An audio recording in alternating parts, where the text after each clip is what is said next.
fechei um projeto, vou fazer o projeto estrutural. Peguei o arquitetônico, analiso, começo a lançar. Tá, comecei a lançar, lancei no, sei lá, Eberic ou outro software que seja, mas qual que é a vantagem de fazer em BIM para concepção e análise? Vai ter alguma vantagem de fazer um projeto em BIM para concepção e análise estrutural? Com certeza, né, Nivaldo? A partir do... Pensa assim, ó. Quando a gente bota uma estrutura num computador, quer modelar uma estrutura no Iberic, o que a gente está fazendo, na verdade? A gente está transpondo a realidade para o computador.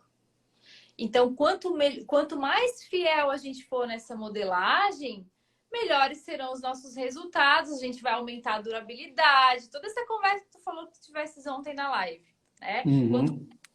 tiver precisão nessa modelagem, a consideração das cargas, o posicionamento dessas cargas, né, a questão da análise global, quanto mais próximo do real a gente tiver, mais precisos são os nossos resultados e a gente tende a ter uma estrutura mais segura, mais durável, mais tudo isso aí.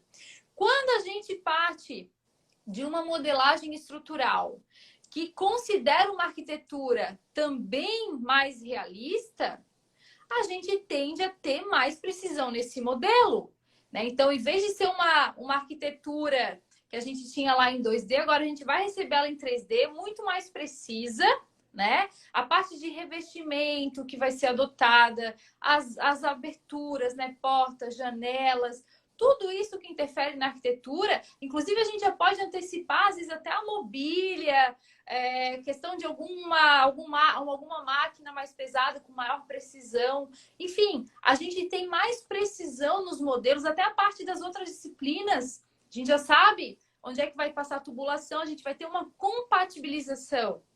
Então, a partir do momento em que eu tenho mais precisão nas outras disciplinas, né, eu consigo ter mais precisão na minha modelagem estrutural. Simples assim.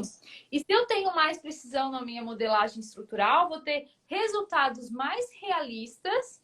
Inclusive, eu também posso extrair mais economia, porque quanto mais próximo da realidade a gente trabalha, a gente tem mais gordura para poder... A gente pode economizar mais no nosso modelo. Então, a gente tem Exatamente. mais... Porque o que acontece, né? Os coeficientes de cagaço que a gente Já brinca, são muito grandes, né? eles vêm por quê? Porque o nosso modelo não é o real. Eles vêm para suprir uma carência da falta de precisão. Mas se eu tenho um modelo mais preciso, eu posso ter menos gorduras aí por conta dos coeficientes. Então, eu consigo extrair também mais economia, né? Bom, é muita vantagem que tem, né, fazer um projeto estrutural a partir de uma compatibilização, de uma arquitetura, né, do BIM. A gente tem maior controle depois sobre o comportamento que vai vir desse realismo, dessa precisão, mais segurança, né? A gente sabe que, por exemplo, se uma tubulação passa numa viga, isso todo mundo aqui acho que sabe, mas só para contextualizar o porquê de eu estar falando isso. Uma tubulação passa numa viga, a gente muda a capacidade resistente da viga, né? Logo, tem que fazer todo um reprocessamento ali, calcular a viga novamente. A maioria das vezes vai precisar de uma armadura de reforço em cima e embaixo. E isso, na obra, eles faziam sem fazer essa consideração, né? Esse recálculo da viga. Só Então, coloca espera. quantas patologias poderiam surgir a partir disso, né? Muitas. Então, a gente está, sim, trazendo maior controle, mais segurança, mais durabilidade, maior eficiência da solução, né, como um todo. Então, nessa questão de concepção e análise, os benefícios são enormes, né?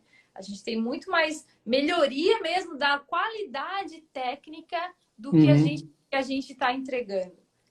Quer ver até algo bem interessante, assim, ó. Projeto feito arquitetônico em 2D. O cara fez só, o arquiteto lá só fez arquitetônico em 2D, igual é antigamente normal. Colocou a parede o quê? 2 linhas, representou ali 15 centímetros e fez. Tá feita a parede. Daí, tu para pensar, nas casas, projeto de uma casa, se aquela parede de 15 centímetros é real, sendo que, se eu vou esconder um pilar, vou usar tijolo de 14, então já não vai ser uma parede de 15, vai ser 17. Isso é uma diferença de um projeto arquitetônico que foi feito em 2D para como foi executado. Isso aqui já trouxe uma curva de aprendizagem para o próprio arquiteto que hoje o arquiteto que vai fazer o projeto arquitetônico em BIM, então ele vai usar, sei lá, um Revit da vida, um ArchiCAD, vai começar em BIM, quando ele começa a parametrizar uma parede e vê as espessuras que ele vai colocando, ele já vê que aquele projeto não encaixa do jeito que ele fazia. E isso tudo faz o quê? Traz essa questão que a Michelle acabou de falar, de um maior realismo para o nosso projeto. Então a gente consegue ver, por exemplo, isso eu conversei até com o pessoal da Otos, a norma de desempenho, ela fala sobre paredes externas e parede de divisas de apartamentos, e divisa de apartamento com corredor não pode ser a parede normal com os tijolos de 11,5, tem que ser um tijolo maior, isso aumenta toda a espessura dessas regiões. O pessoal que fazia a sua paredinha em 2D, seu arquitetônico 2D, não fazia isso. Hoje, quando vem para o BIM, quando eles começam a modelar isso, a gente começa a ver exatamente que já vem paredes diferentes, camadas de revestimento diferente. Quando ele coloca um acabamento para poder depois renderizar a imagem e sair certo, ele já coloca aquele acabamento com revestimento diferente. Então, é uma placa cerâmica. Mas daí tem o peso da placa cerâmica. Não é mais aquela pintura, né? Então, tudo isso traz para a gente o quê? Traz essa precisão na solução que a gente vai fazer, desde a geometria que a gente tem que escolher. Então, aqui eu tenho uma parede 17, eu vou fazer a viga com 14. Então, desde a precisão da geometria que eu vou escolher para poder, né, esconder ela dentro da estrutura, dentro da arquitetura, se for o caso, como nas cargas, que é o que tu comentou. A carga real, eu vou saber realmente qual que é a carga daquela parede, porque é de verdade que quando ele foi fazer um modelo arquitetônico em BIM, ele foi fazer a parede e ele viu que aquela parede tinha que ser daquele jeito por causa do tijolo, do reboco, do revestimento que vai ter e tal, vai ter aquela espessura. Naquele lugar. Então a gente consegue fazer já a parede com carregamento mais exato de verdade também. Coisa que era muito comum a gente fazer a paredinha de 15 centímetros no modelo e daqui a pouco o pessoal executar ter parede ali com 19, né? Parede com 22, tijolo 19, 22. Isso era muito comum. Hoje já diminuiu muito porque já não vem aquela paredinha de 15. Já perceberam que não pode vir por causa dessa evolução, essa linha de aprendizagem, né, de conhecimento. Questão de contrapiso, de carga em piso, mesma coisa. Tu saber exatamente o que a construtora consegue fazer. O que acontece hoje? O arquiteto que faz em BIM, ele é contratado pela construtora, daí ele, antes de começar, ele tem uma reunião que até também o Arthur falou da Otis aquele dia, bem sobre o DNA da estrutura, da construtora. Como é que ela costuma fazer suas obras? E daí no DNA ela traz esse feedback já para a pessoa que vai fazer o projeto arquitetônico antes. Então já fala, eu costumo fazer contrapiso assim, tanto de argamassa de regularização, tanto de piso, esse tipo de piso. Na área externa é tanto de regularização, depois manta, depois contrapiso final. E isso aí traz para a gente assertivamente ali qual que vai ser a camada a quantidade de carga certa com a camada de regularização certa no nosso estrutural. Para poder fazer o que tu falou, não é questão de vou trazer economia, tipo assim, porque eu vou diminuir o coeficiente de segurança, não. É porque eu vou saber exatamente a carga que eu vou ter. A economia vai vir de um refinamento. Exatamente.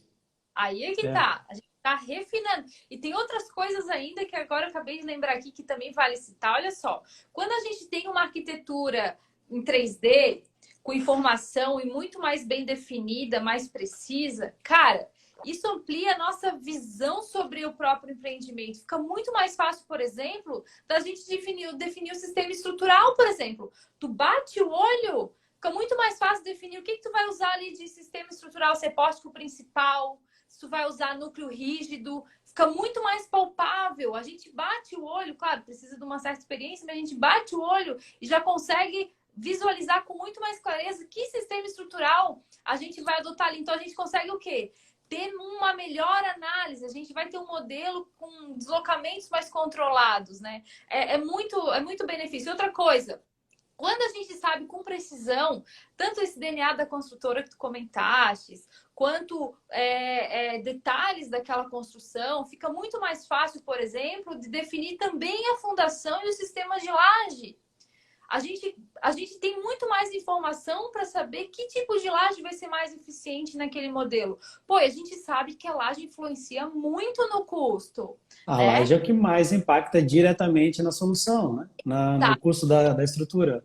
Exatamente. Então, a gente tem muito mais informação para definir com mais assertividade esse sistema da laje. Outra coisa também, né? E aí a gente consegue ter o quê? Uma modelagem muito mais realista. Tudo é mais realista, né? Fica muito mais fácil definir as coisas. A posição dos pilares. Poxa, se eu olho um modelo 3D, sei exatamente o que as portas, janelas, onde é que elas estão. Eu fico muito mais fácil de eu posicionar meus pilares naquele modelo, distribuir eles melhor, né? Aqui Uhum. eixo principal, eixo secundário, para definição dos pórticos. Então, assim, ó, é uma infinidade de melhorias que a gente tem a partir disso, né? Para Só mudar. falando da concepção. Só falando da concepção, a gente nem falou do resto ainda. É, Mas bastante, né? A gente poder ter um modelo muito mais preciso. E a gente precisa buscar por isso, né, Nivaldo? A gente precisa buscar por mais qualidade técnica no que a gente está entregando, né? O mercado precisa dar uma levar essa régua aí, a gente precisa participar disso e no nosso âmbito estrutural aqui são coisas que a gente pode melhorar, né, para levar para o nosso cliente essas melhorias, esses benefícios, né?